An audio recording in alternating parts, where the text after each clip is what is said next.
आज की प्रेस वार्ता में मीडिया के सभी बंधुओं का स्वागत है। मित्रों, आज झारखंड मुक्ति मोर्चा ने प्रेस कॉन्फ्रेंस बुलाई थी तो हमें लगा था कि जो इस राज्य में अभी वर्तमान में सबसे बड़ी समस्या है, जो बिजली संकट की समस्या है, शायद उस पर उन्होंने कुछ स्पष्टीकरण और कुछ ठोस आश्वासन देने के लिए बुलाया होगा, लेकिन बिजली पानी की उन्होंने चर्चा तक नहीं की। और इस राज्य में मुझे लगता है मौजूदा हालात में बिजली की जो खस्ता हाल हो गई है, इससे महत्वपूर्ण कोई दूसरा विषय नहीं था। खैर, पिछले कुछ दिनों से दिल्ली से लेकर रांची तक एक एजेंडा सेट किया जा रहा है कोर्ट रूम के बाहर, एक सबजुडिस मैटर पे, जिसमें न्यायालय में कार्रवाई विचाराधीन है, मामला विचाराधीन है।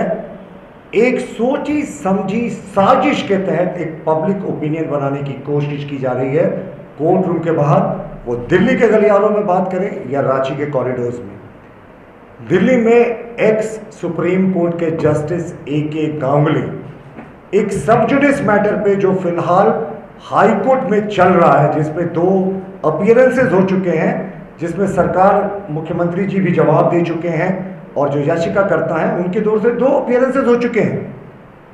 उसमें जस्टिस ए.के. गांगुली, जो सुप्रीम कोर्ट के जज रहे हैं, जिन्हें जुडिशियल कंडक्ट अच्छे से पता है कि किसी विचाराधीन मामले में इस तरह की सार्वजनिक टिप्पणी देकर किसी को क्लीन चिट देना कंटेम्प्ट ऑफ कोर्ट के दायरे के तहत आता है, उसके बावजूद वो सुप्रीम कोर्ट के अलग अलग जजमेंट्स को साइट करके एक चैनल को इंटरव्यू में देने के दौरान इस सरकार को क्लीन चिट दे देते हैं।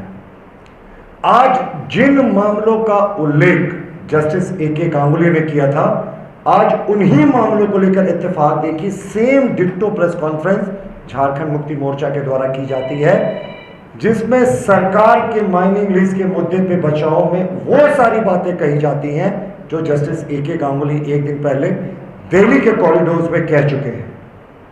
हम इसे पूर्णतः अदालत की अवमानना का मामला मानते हैं, क्योंकि जो मामला ऑलरेडी सबजुडिस है, अदालत में विचाराधीन है, उस पर आपको टिप्पणी करने का हक नहीं। और आप ये भी देखें कि दिल्ली में बैठा कौन सा व्यक्ति सरकार को क्लीन चिट दे रहा है, जिसके ऊपर खुद बड़े आरोप लगे थे, जिसके चलते उसे West Bengal human right commission के चेयरमैन के पद से इस्तीफा देना पड़ा था, जहां वो सर्वोच्च न्यायालय से सेवानिवृत्त होने के बाद थे। लेकिन ये जो अदालत के बाहर जो पब्लिक माहौल बनाने की कोशिश की जा रही है, पब्लिक ओपिनियन फॉर्म करने की कोशिश की जा रही है, ये पूर्णतः कंटेम्प्ट ऑफ कोर्ट है। और ये किस तरह कंटेम्प्ट ऑफ कोर्ट है, वो मैं आपको अब अगले कुछ मिनटों में सिद्ध करके दिखाऊंगा। देखिए, ये है कंटेम्प्ट ऑफ कोर्ट एक्ट 1971, जिसका सेक्शन सी का पॉइंट 2 ये साफ कहता है कि कंटेम्प्ट उसे माना जाएगा जो प्रीजुडिसेस और इंटरफेयर्स और tends to interfere with the due course of any judicial proceeding, यानी जो चल रहे जुडिशियल प्रोसीडिंग में किसी प्रकार का इंटरफेरेंस या कोई ओपिनियन बनाने की कोशिश करता है अदालत के कोर्ट रूम के बाहर, तो उसे कंटेम्प्ट ऑफ कोर्ट एक्ट 1971 की धारा सेक्शन C2 के तहत कंटेम्प्ट ऑफ कोर्ट माना जाता है। दूसरा एक सुप्रीम कोर्ट का जजमेंट है जो Prashant Bhushan versus union of India और दूसरों के मामलों में था।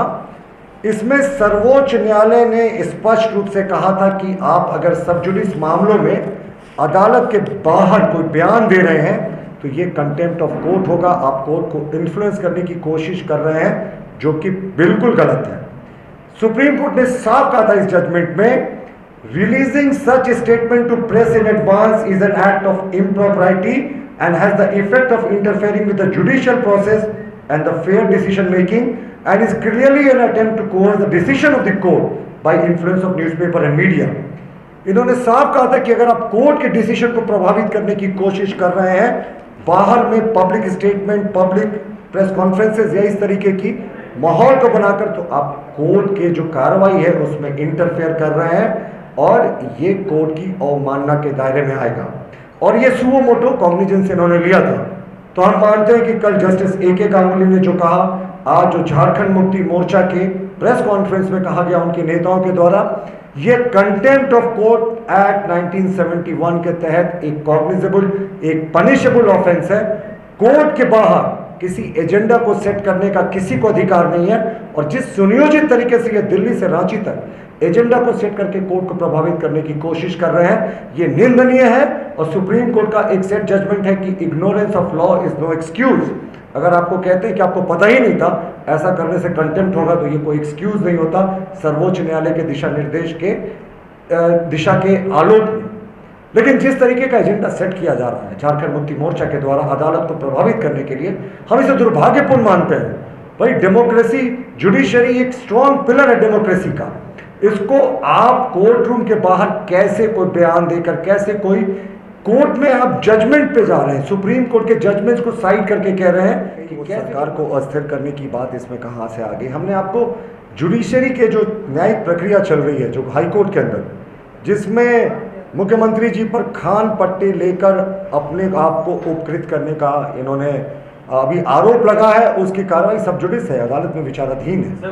तो विचाराधीन मामले में इस तरीके का बात करना कोर्ट रूम के बाहर उचित नहीं। जी, निर्वाचन आयोग का जो मामला है उस पर तो चर्चा हो ही सकती है। नहीं, निर्वाचन आयोग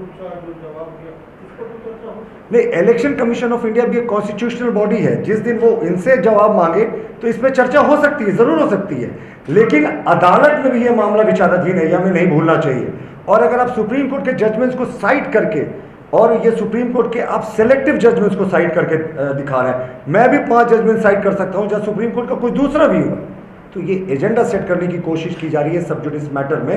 ये सिर्फ इलेक्शन कमीशन ऑफ इंडिया के तहत विचाराधीन नहीं है, ये हाईकोर्ट में भी विचाराधीन। दोनों मामलों को क्लब करके देख रहे हैं क्या?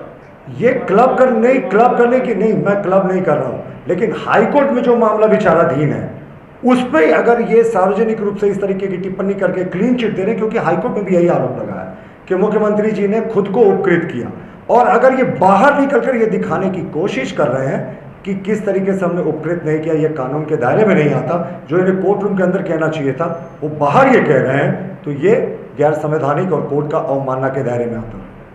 वो तो कह रहे हैं सीधा जाऊंगा कि ऑफिस ऑफ प्रॉफिट का मामला ही नहीं है, अगर सरकार में है उसके बाद अगर ठेका पट्टा लेते हैं सरकार के थ्रू, वो ऑफिस ऑफ प्रॉफिट का मामला आता है। व्यक्तिगत रूप से तो कोई भी बिजनेस कर सकता है।